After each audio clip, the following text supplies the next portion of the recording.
We are now joined by Mark Lambourne. Mark's been an influential person in my life and many punters, young and old. How are you, Mark? G'day, Dicko, Scoot, and hello, Sammy. Hello.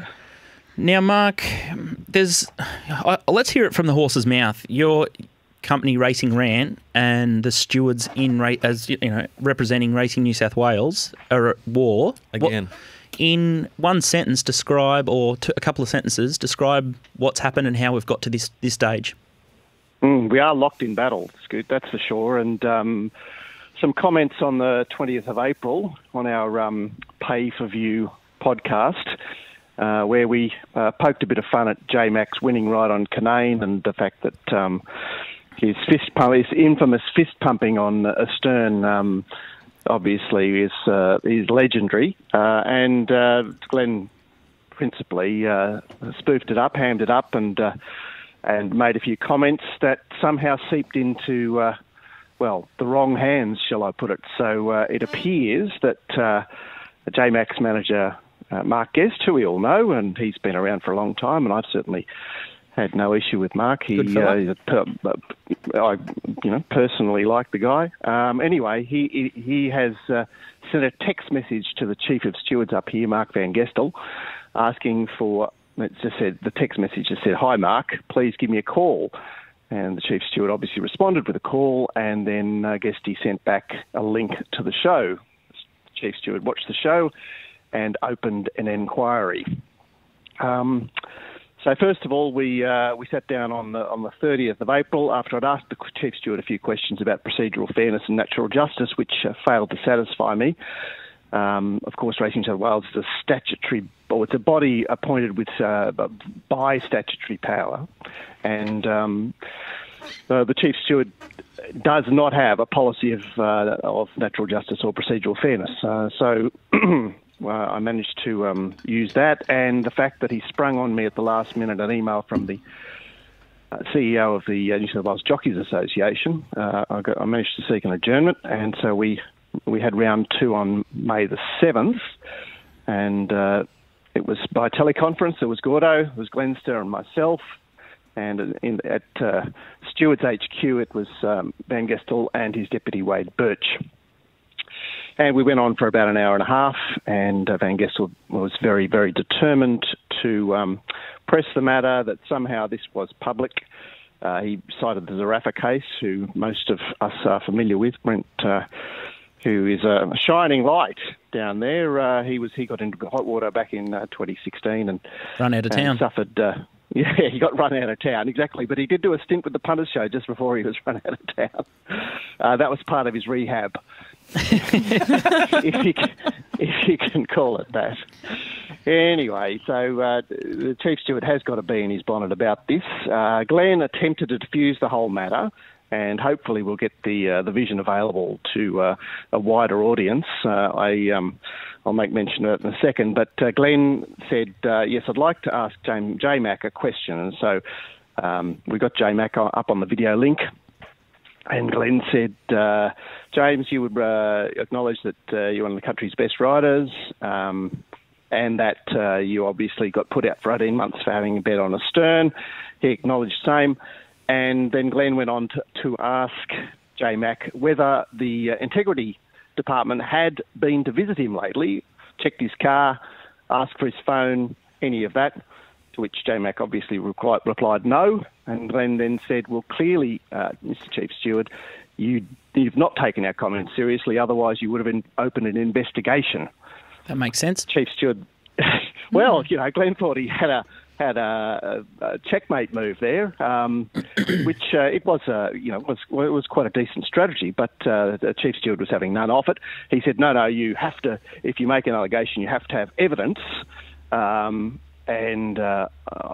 Gord then quite promptly pointed out then that after the Chief Steward had admitted that other investigations were conducted on anonymous tip-offs, that it seemed to be a little bit of a Rafferty's Rules kangaroo court style of setup.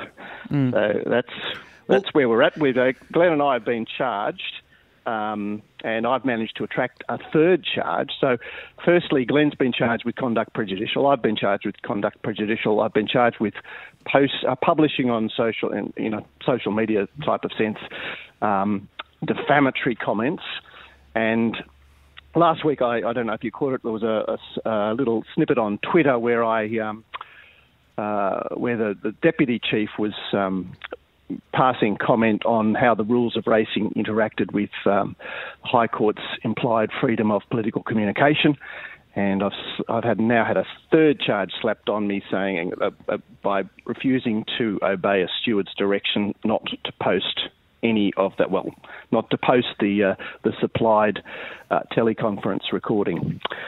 So that's where it's at. Yet to indicate to the stewards when we're actually available to face these charges, but I'm going in hard. I've registered an official complaint against many of the parties involved. It's setting an amazing precedent from where I stand. So basically, if any private conversation is brought in front of the stewards in a private chat group or a different punters club or in a comments-based YouTube live stream like the Bulldozer did, any of those comments could actually be pointed to the stewards, and then they could go down the same route as you guys and be at the sort of the mercy of the stewards, depending on what they've said and not said. It just seems that this is something that's completely been taken out of context.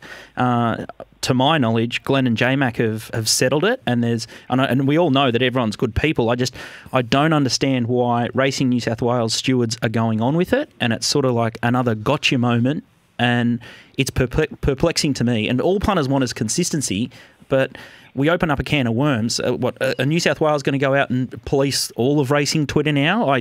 I'm really at a loss to see what they're trying to do here, other than hanging you guys out to dry. Amen. Yes, well, look, the Zarafa case went to the Racing Appeals Tribunal, and they upheld the steward's view that as soon as you put anything down digitally, then you lose control of where it goes. And I can see that line of reasoning. The thing about this situation is that it does appear that the stewards can pinch anyone they want to, and clearly they're not going to go around pinching everybody. They're just going to pinch whoever they feel like. Well, they just want to be immune of critique. Well, they don't want the boat rocked. There's not enough hours in a day for them to go and pick out every wronging that they feels wrong. No, what they really want is they want people to dob, to be narcs and dob in third parties to them. And look, that's what's happened here. Guestie's dobbed us in, and Tony Grisafi's joined in with a bit more. So the way that I see the setup is that you've got the chief steward in racing in New South Wales, who's clearly, as we know, Racing New South Wales is run by the Landy, so that one statement says it all.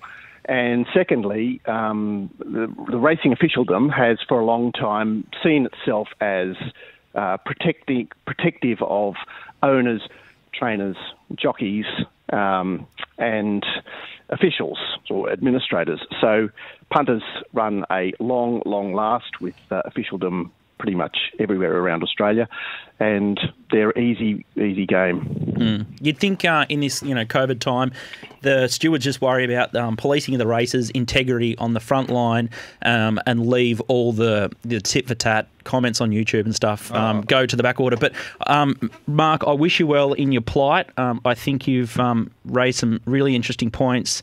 Best of luck with it. I know the punters are definitely on your side, and thanks for joining us today.